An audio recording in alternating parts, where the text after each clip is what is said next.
नमस्कार साथियों, कैसे हैं? उम्मीद करते हैं आप लोग अच्छे होंगे।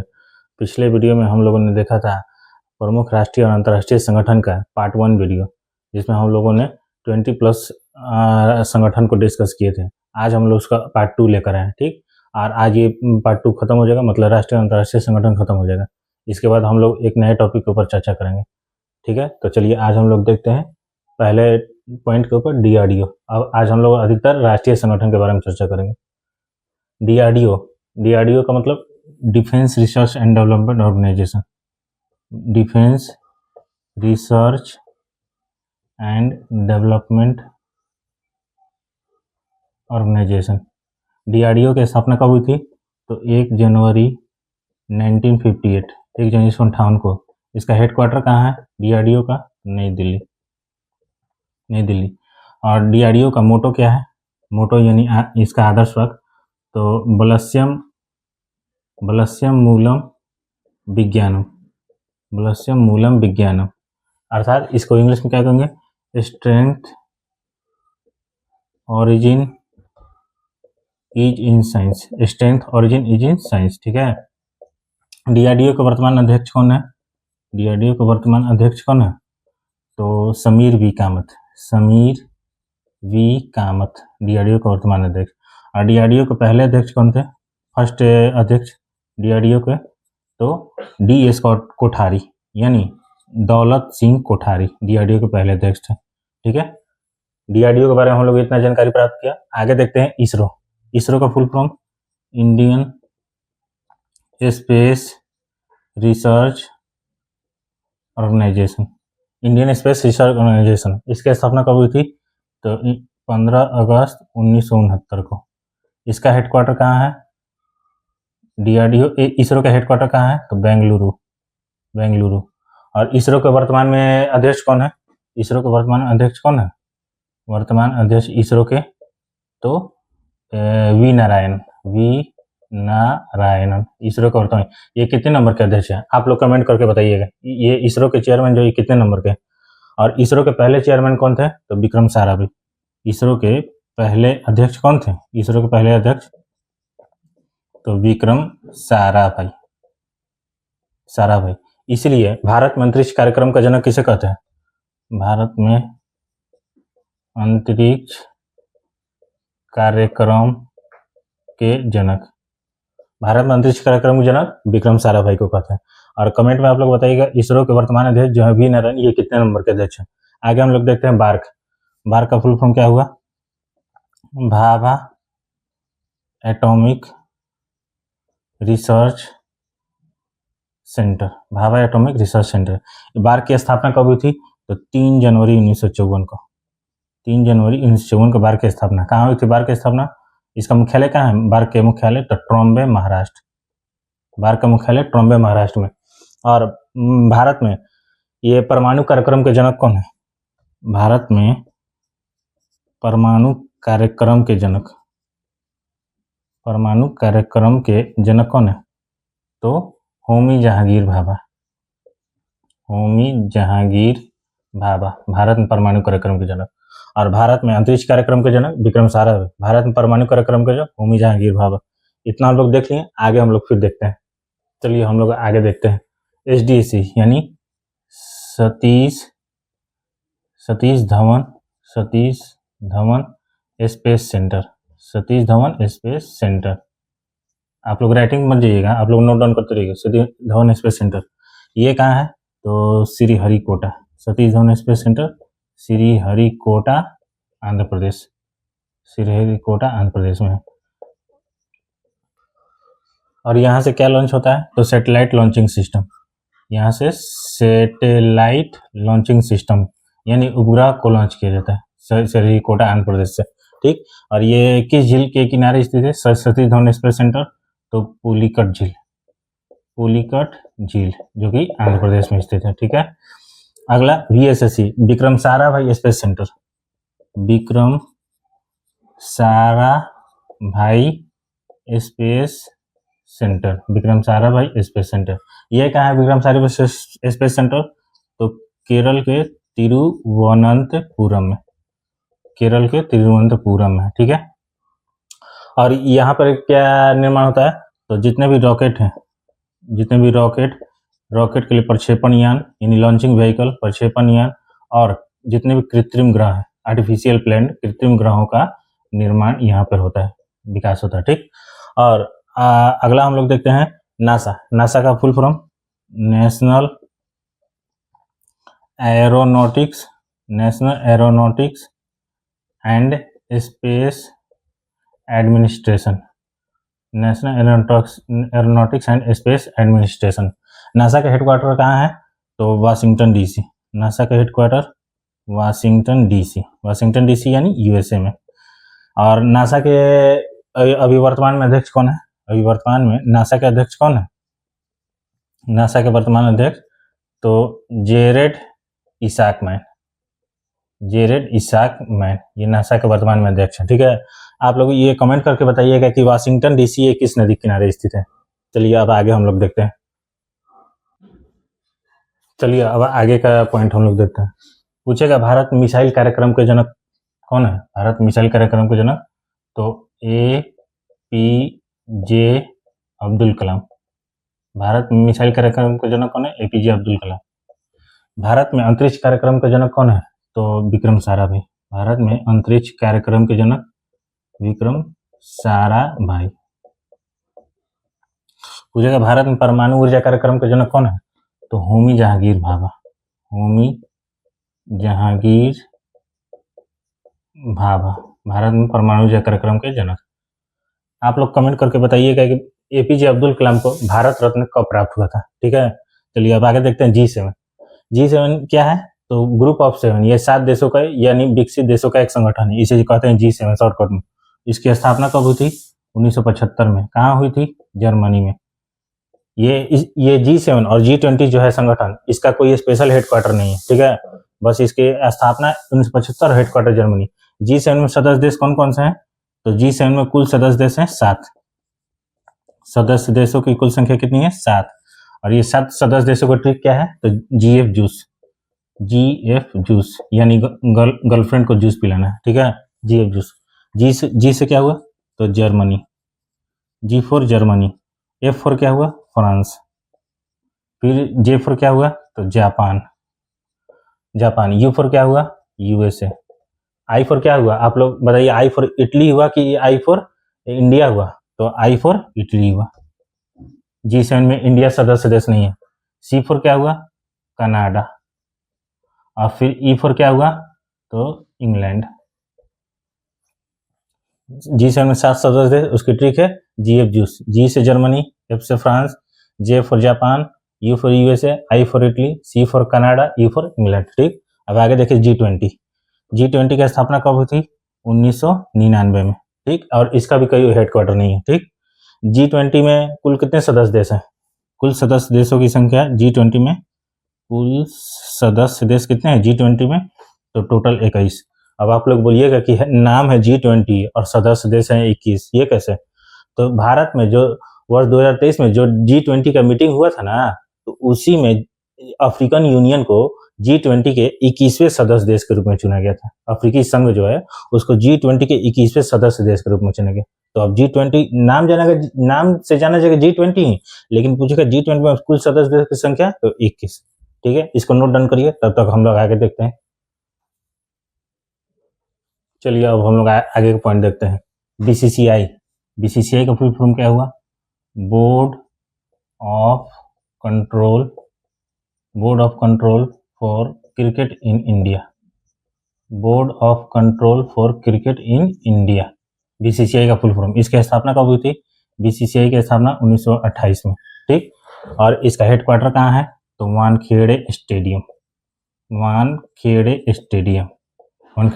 कहाँ है, तो मुंबई में। ठीक, अभी BCCI का वर्तमान अध्यक्ष किसे बनाया गया है अभी प्रेजेंट में, तो BCCI के वर्तमान अध्यक्ष कौन है, BCCI के वर्तमान अध्यक्ष कौन है, तो मिथुन मनहास। BCCI के वर्तमान अध्यक्ष मिथुन मनहास। आप लोग कमेंट करके बताइएगा कि मिथुन मनहास BCCI के कितने नंबर के अध्यक्ष बने। ठीक, अब आगे हम लोग देखते हैं ICC का full form International Cricket Council, ICC का full form International Cricket Council. इसकी स्थापना कब हुई थी? तो 15 जून 1909 को आईसीसी की स्थापना। और इसका हेडक्वार्टर कहाँ है आईसीसी का? दुबई। आईसीसी का हेडक्वार्टर दुबई। दुबई कहाँ? यूएई। ठीक है। और आईसीसी के वर्तमान में चेयरमैन कौन है? जो कि सबसे युवा अध्यक्ष है। तो आईसीसी के वर्तमान में चेयरमैन है यानी अध्यक्ष, वर्तमान अध्यक्ष कौन है आईसीसी के? तो जय शाह, जय शाह, अमित शाह के बेटे जय शाह। ये सबसे युवा अध्यक्ष है। कितने साल के हैं ये? कितने साल बने? तो मात्र 35 वर्ष में आईसीसी के वर्तमान जय शाह। ठीक है। अब आगे हम लोग देखते हैं सार्क। सार्क की स्थापना कब हुई थी? पहले सार्क का फुल फॉर्म देखते हैं। तो सार्क का full form south Asian association, south Asian association for regional cooperation.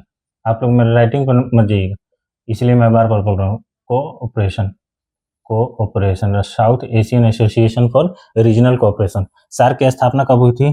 तो 8 दिसंबर 1985 को। इसका हेडक्वार्टर कहाँ है सार्क का? तो बांग्लादेश के। इसकी स्थापना कहाँ हुई थी? सॉरी, इसकी स्थापना कहाँ हुई थी? तो 8 दिसंबर 1985 को बांग्लादेश के ढाका में। लेकिन इसका हेडक्वार्टर कहाँ है? हेडक्वार्टर कहाँ शिफ्ट हो गया?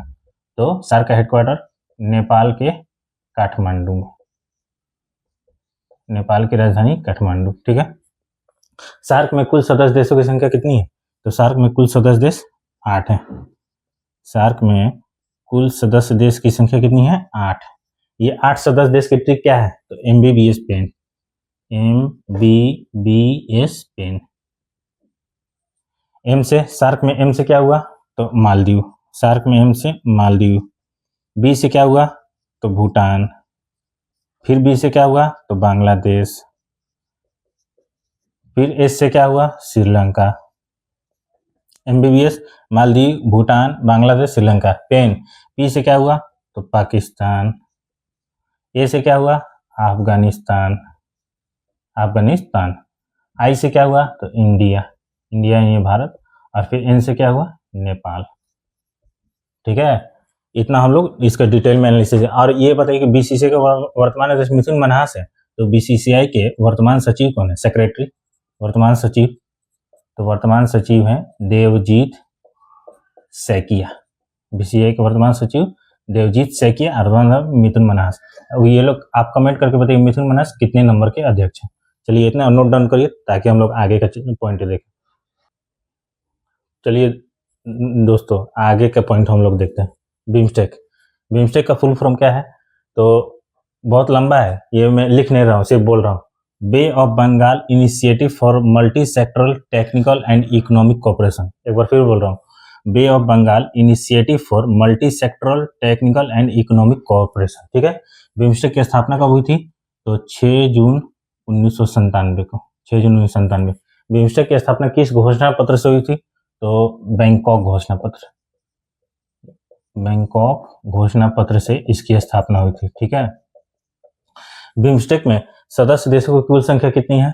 तो बिम्स्टेक में कुल सदस्य देशों की संख्या है, इसमें खुद ट्रिक है, देखिए ध्यान से। बिम्स्टेक कुल सदस्य है 7, 1 2 3 4 5 6 7। ये सातों सदस्य देश यही है। इसमें से 7 में 5 है लेकिन 2 अलग है। 7 सदस्य देश। बी से Bangladesh, B for Bangladesh, I for India, M for. BIMSTEC में एम से क्या होगा? बिम्स्टेक में एम से म्यांमार, बिम्स्टेक में एम से म्यांमार। लेकिन सार्क हम लोग पढ़े थे तो सार्क में एम से क्या होगा? मालदीव। कैसे याद रखिएगा? तो सार्क मछली बहुत ज़्यादा महंगा होता है और उसको मालदार लोग खरीदते हैं, इसीलिए मालदीव, माल से मालदार मालदीव। लेकिन बिम्स्टेक में एम से Myanmar. S for Sri Lanka, S for Sri Lanka. T for Thailand, T for Thailand. B Bangladesh, I से India, M Myanmar, S Sri Lanka, T से थाईलैंड। अब ई इसी से कुछ नहीं है, ई से इकोनॉमिक कोऑपरेशन। 2 सदस्य देश कौन सा है? तो एक नेपाल है और एक भूटान है। ठीक है। Bangladesh, India, Myanmar, Sri Lanka, Thailand, Nepal, Bhutan. हम लोग बिम्स्टेक देख लिए। अब आगे हम लोग देखते हैं आसियान। आसियान का full form association of south east Asian nation, दक्षिण पूर्वी एशियाई राष्ट्रों का एक संगठन है। संघ है, association of south east Asian nation. ASEAN की स्थापना कब हुई थी? तो 8 अगस्त 1967 को आसियान की स्थापना हुई थी। ठीक, और इसका हेडक्वार्टर कहाँ आसियान का? तो जकार्ता। जकार्ता किसकी राजधानी है? तो इंडोनेशिया की राजधानी है जकार्ता। ठीक, और आसियान में कुल सदस्य देशों की आसियान की स्थापना किस घोषणा पत्र से हुई थी? तो ये बैंकॉक घोषणा पत्र से इसकी भी हुई थी, आसियान की भी बैंकॉक घोषणा पत्र। यानी बैंकॉक में एक सम्मेलन मीटिंग हुआ था जहां वो बैंकॉक में, तो उसी को बोलते हैं बैंकॉक घोषणा पत्र। और आसियान में कुल सदस्य देशों की संख्या कितनी है? तो आसियान में कुल सदस्य देश कितने हैं? तो 11 सदस्य देश। कुल सदस्य देश आसियान में 11। और 11वां सदस्य देश कौन सा है? 11वां सदस्य देश तो तिमोर लिस्ते। ये तिमोर लिस्ते किस महाद्वीप में स्थित एक देश है? तो साउथ ईस्ट एशिया यानी दक्षिण पूर्वी एशिया महाद्वीप में स्थित एक देश है। तिमोर लिस्ते की राजधानी क्या है? तो तिमोर लिस्ते की राजधानी है दिल्ली नहीं, दिल्ली। और तिमोर लिस्ते की मुद्रा क्या है? तो अमेरिकन डॉलर यानी यूएसए डॉलर।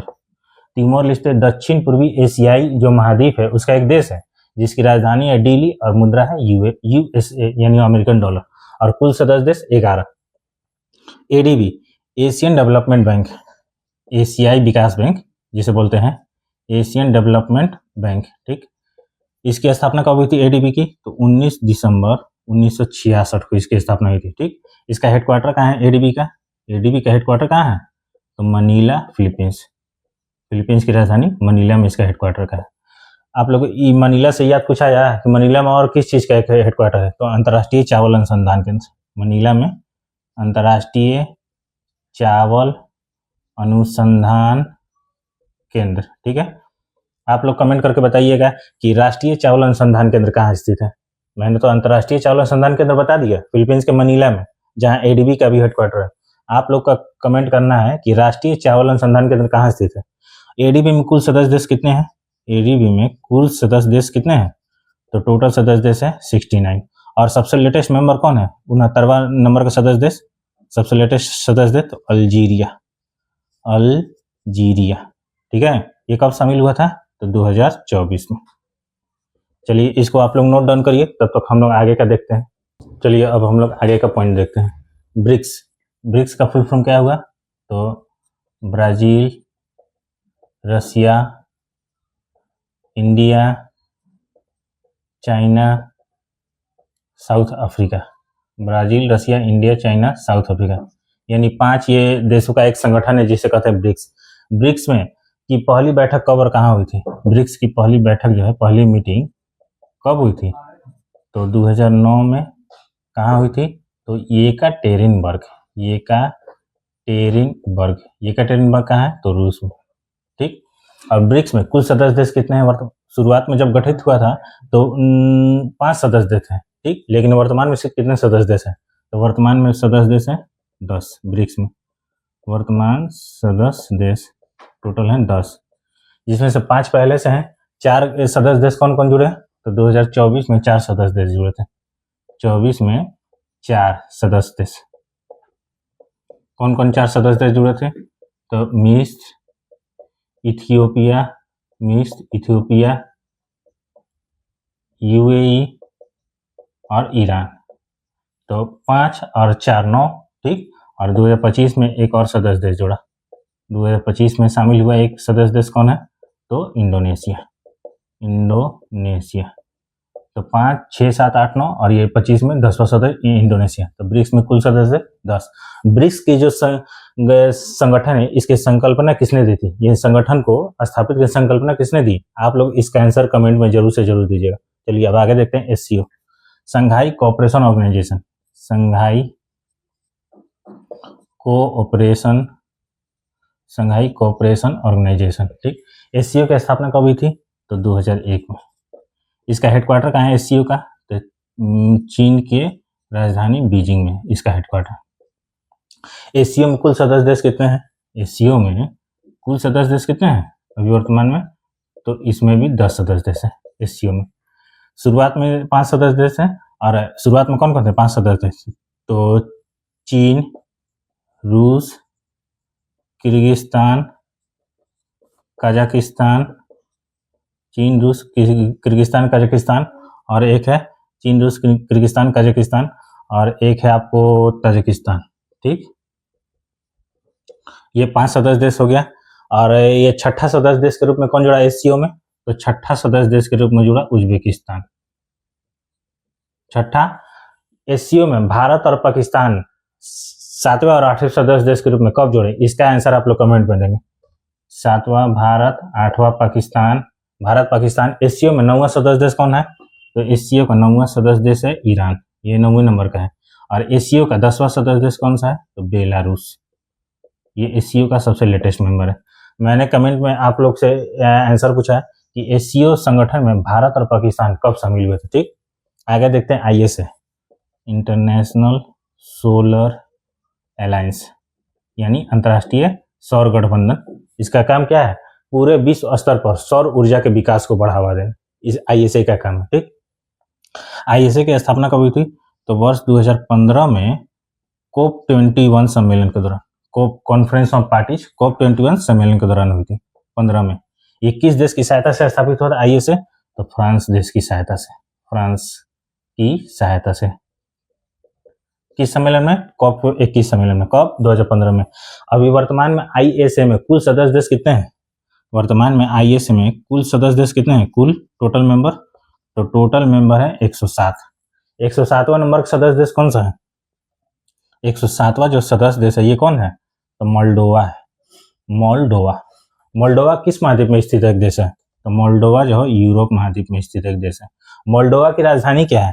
तो मोल्डोवा की राजधानी है चिसिनाउ, चिसिनाउ, चिसिनाउ। अब मोल्डोवा की मुद्रा क्या है? तो मोल्डोवियन लियो, मोल्डोवियन लियो। आईएसए का 107वां सदस्य देश मोल्डोवा, जो कि यूरोप महाद्वीप में स्थित देश है। इसकी राजधानी क्या है? चिसिनाउ। और मोल्डोवा की मुद्रा क्या है? मोल्डोवियन लियो। आप लोग इसको नोट डाउन करें, मैं साइड हट जाता हूँ और इसको टाइम टू टाइम रिवीजन करते रहे। चलिए अब हम लोग आगे का पॉइंट देखते हैं। यूएनओ यानी यूनाइटेड नेशन ऑर्गेनाइजेशन, संयुक्त राष्ट्र संघ। इसकी स्थापना कब हुई थी संयुक्त राष्ट्र संघ की? तो 24 अक्टूबर 1945 को। इसका हेडक्वार्टर कहाँ है यूएनओ का? तो न्यूयॉर्क। न्यूयॉर्क कहाँ है? यूएसए में। ये यूएनओ में कुल कितनी कार्यकारी भाषा है? कार्यकारी भाषा है कुल 6। यूएनओ की कुल कार्यकारी भाषा कितनी है टोटल? तो टोटल 6 है, जिसमें से टोटल भाषा है 6, लेकिन कार्यकारी भाषा जो ऑफिशियल लैंग्वेज यूज में होता है तो वो टोटल 2 है। 6 कौन कौन है? तो अंग्रेजी, फ्रेंच, चीनी, रूसी, अरबी, स्पेनिश। यूएनओ की टोटल 6 कार्यकारी भाषा है, अंग्रेजी, फ्रेंच, चीनी, रूसी, अरबी, स्पेनिश, जिसमें से ऑफिशियल लैंग्वेज के तौर पर किन 2 लैंग्वेज का यूज होता है? तो अंग्रेजी और फ्रेंच, ये ऑफिशियल लैंग्वेज है, ऑफिशियल लैंग्वेज है। ठीक है। और ये संयुक्त राष्ट्र संघ के वर्तमान में महासचिव कौन है? वर्तमान में संयुक्त राष्ट्र संघ के महासचिव कौन है? महासचिव तो Antonio Guterres, Antonio Guterres, Antonio Guterres. ये कहाँ के हैं? एंटोनियो गुटरेस पुर्तगाल के। ठीक, अब आगे हम लोग देखते हैं इंटरनेशनल कोर्ट यानी अंतर्राष्ट्रीय न्यायालय। इसकी स्थापना कब हुई थी? तो 3 अप्रैल 1946 को। इसका हेडक्वार्टर कहाँ है? तो द हेग।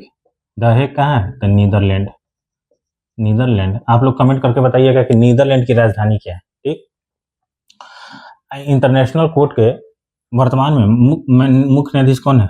वर्तमान मुख्य न्यायाधीश इंटरनेशनल कोर्ट के कौन है? तो न्यायमूर्ति दलबीर भंडारी, दलबीर भंडारी, जो कि भारत के राजस्थान के जोधपुर से संबंध रखते हैं। और ये इंटरनेशनल कोर्ट के तो मुख्य न्यायाधीश है। इंटरनेशनल कोर्ट के वर्तमान में मुख्य अध्यक्ष कौन है? वर्तमान अध्यक्ष, अंतर्राष्ट्रीय न्यायालय के वर्तमान अध्यक्ष कौन है? तो न्यायमूर्ति यूवी इवासावा, न्यायमूर्ति यूजी इवासावा। ठीक है। और ये किस देश के हैं? जापान के। इन्होंने अपना पदभार कब संभाला? इंटरनेशनल कोर्ट के अध्यक्ष के रूप में पदभार संभाला 3 मार्च 2025 को। ठीक है। आगे यूएनईपी, यूएनईपी का full form United Nation environment programme, United Nation environment programme. इसकी स्थापना कब हुई थी? तो 1965 में।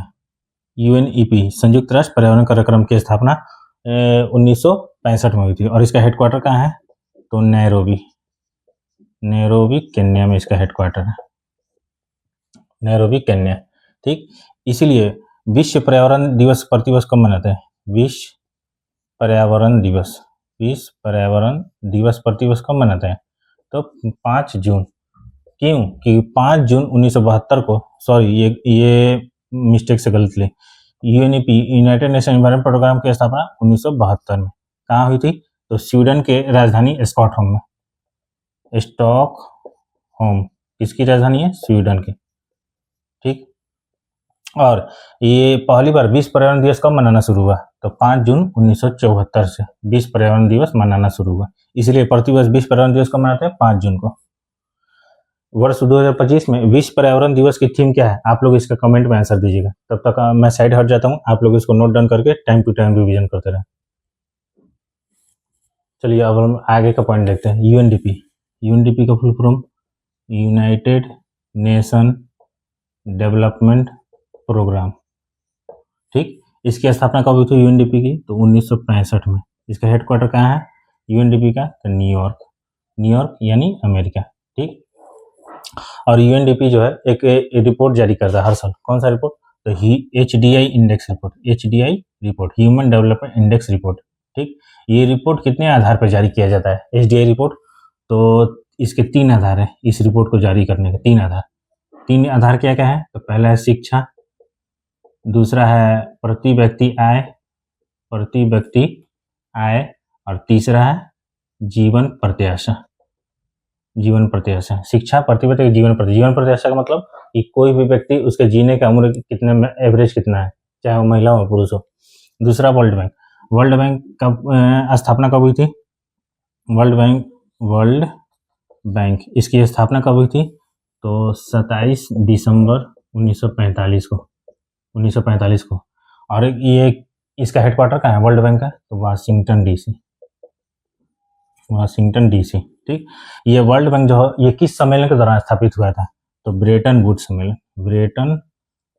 सम्मेलन, जो कि कब हुआ था ब्रेटन वुड सम्मेलन? 1944 में। इस सम्मेलन के दौरान वर्ल्ड बैंक की स्थापना 27 जून 1945। ये वर्ल्ड बैंक किस प्रकार का लोन प्रोवाइड करता है? तो दीर्घकालिक ऋण यानी लॉन्ग टर्म के लिए लोन प्रोवाइड करता है। दीर्घकालिक ऋण यानी 20 साल 30 साल ये के लिए लोन प्रोवाइड करता है। IMF international monetary fund IMF, इसकी स्थापना कब हुई थी? तो सेम वर्ल्ड बैंक जब हुआ था इसका भी उसी दिन 27 दिसंबर 1945 को। और इसका हेडक्वार्टर कहाँ है? तो इसका भी वाशिंगटन डीसी। ठीक, और ये किस सम्मेलन के द्वारा स्थापित हुआ IMF? तो ये भी ब्रेटन वुड सम्मेलन, दोनों कब? 1944 में। लेकिन अंतर क्या है कि ये वर्ल्ड बैंक दीर्घकालिक ऋण प्रदान करता है लॉन्ग टर्म के लिए, लेकिन IMF अल्पकालिक ऋण यानी शॉर्ट टर्म के लिए अल्पकालीन ऋण प्रदान करता है, यानी 2 साल 3 साल ये शॉर्ट टर्म के लिए। इसीलिए वर्ल्ड बैंक और IMF ये दोनों को क्या करते हैं? वर्ल्ड बैंक प्लस IMF इन दोनों को क्या किस नाम जानते हैं? ये दोनों को तो इन दोनों को कहते हैं जुड़वा बहन। क्यों? क्योंकि सारा चीज सेम है, बस लोन का अंतर है। ये लॉन्ग टर्म का लोन प्रोवाइड करता है और IMF शॉर्ट टर्म का। चलिए, तो ये इतना आज हम लोग देखें पार्ट 2 में। ये लगभग सारे राष्ट्रीय और अंतर्राष्ट्रीय संगठन लगभग समाप्त हो जाए। जितना भी इम्पोर्टेंट संगठन था ये हमने सारे आपको पार्ट 1 और पार्ट 2 मिलाकर पढ़ा दिया। अब आगे के टॉपिक में हम लोग कुछ नए टॉपिक के बारे में चर्चा करेंगे। अगर ये वीडियो आप लोग को अच्छा लगा तो इस वीडियो को लाइक करिए, चैनल को सब्सक्राइब करिए और अपने दोस्तों के साथ जरूर शेयर करें, ताकि मुझे भी मोटिवेशन मिले और दिन प्रतिदिन मैं कुछ नया कंटेंट आपको डिलीवर कर सकूं। ठीक है, तब तक के लिए धन्यवाद। जय हिंद।